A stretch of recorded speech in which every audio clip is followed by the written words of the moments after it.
this difference between being nice and being assertive. And this is something I've struggled with as someone who I think grew up as a people pleaser, trying not to ruffle any feathers, trying not to come across as rude, right? Always be the nice person, always be the bigger person.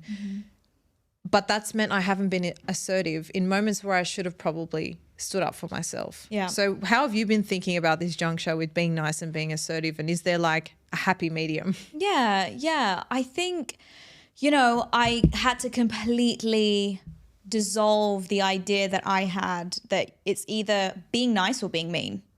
And I thought those are my only two options.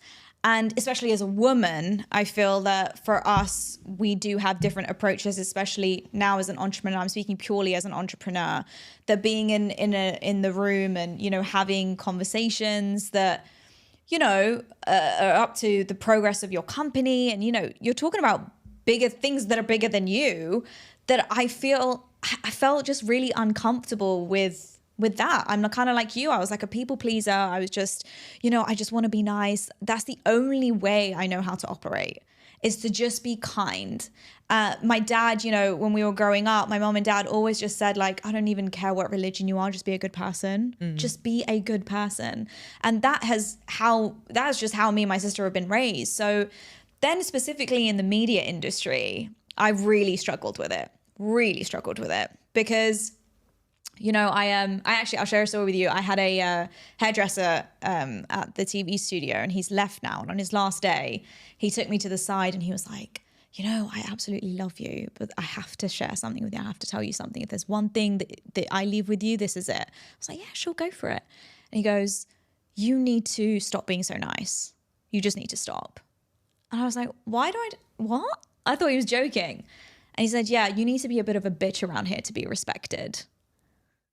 And I just sat with that for a while because I was like, well, hang on a second. That's not the way I operate. It would be really alien for me to try to be that, to be respected. Because, there are people in the world, in the industry, who do navigate themselves in that way.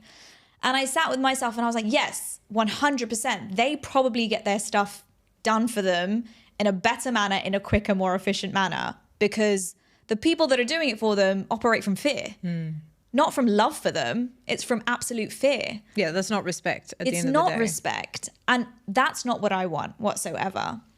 And I went to a friend of mine who's in the industry in the US, and I was like, he's told me this, what do you think? Because at the same time I was experiencing a lot of disrespect, a lot of undervaluing. And I thought in that moment, I was like, yeah, you know what? I'm going to be this. I'm going to be like that hard nut.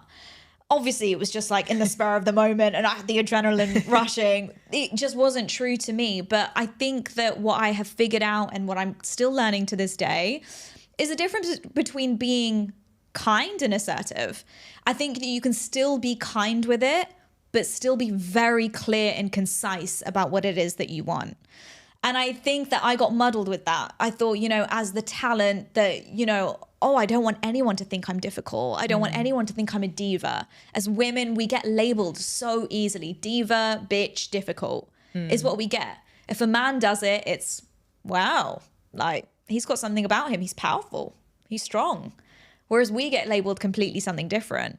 And so that kind of balance I've literally been trying to just weave into my everyday interactions. And that has been stopping myself. I've literally been stopping myself from just being the yes person and stripping it back. And that's a quality of a highly confident person, is the ability to respond and not react. So responding means taking your time. It means not waffling. It means understanding and treating your words like gold, that you don't need to say a lot. You just need to keep it concise, keep it tight, and get your message across in the right way. And as a woman, I just feel like I have been learning to And I've been burnt along the way. I mean, I'm sure you can share some stories, but I have really learnt the hard way of being too nice, because people also walk all over you. Yeah, they take advantage. They treat you terribly because they're like, oh, she'll be fine. Yeah. Oh, Nimi won't mind. She'll say yes. Yeah. Yeah, she never minds. That happens all the time. And so I'm just learning now that, you know what, Nim, there's a way to be kind and super nice with it and respectful, but you just need to be very clear about what you want, and then you'll get the outcome you want as well. Yeah, I think it comes down to me what you said at the very beginning, which is being assertive, or sorry, what did you say? You said being kind and being mean aren't the two options, Yeah. right? And being assertive doesn't mean you're being mean. Yeah. It actually, for me, it comes down as well to like communicating your boundaries, right? And I think if we even go back to what we were talking about before, if you strip down and come to source, it's like, well, why do I feel the need to put this person's comfort or desires above my own? Because that's what people pleasing is. Yeah. It's saying yes to someone else and saying no to yourself. And when I had that realization, I was like, this is ridiculous. I would never expect somebody else to say no to themselves and yes to me just to make me feel better. Like, it's their life. Like, if they said no to me, it actually doesn't really change that much about my life. I think we conjure up this story so many times of like how much impact we're having on other people when we say no, but it's like, honey, you're the character of your own story only. Like, everyone else is just going to get on with their lives. Like, they don't care about you as much as what you think they do, which is the harsh truth, like something I had to realize as well. So when it comes to finding your voice, what does that actually mean? Because I think there may be a lot of people listening who've not even considered what is my voice? Like, what does, even now that I'm thinking about it, like, okay, it's the physical thing, like it's my voice, but what does that mean in terms of how I portray myself to the world, and how do people go about locating what that even is for them?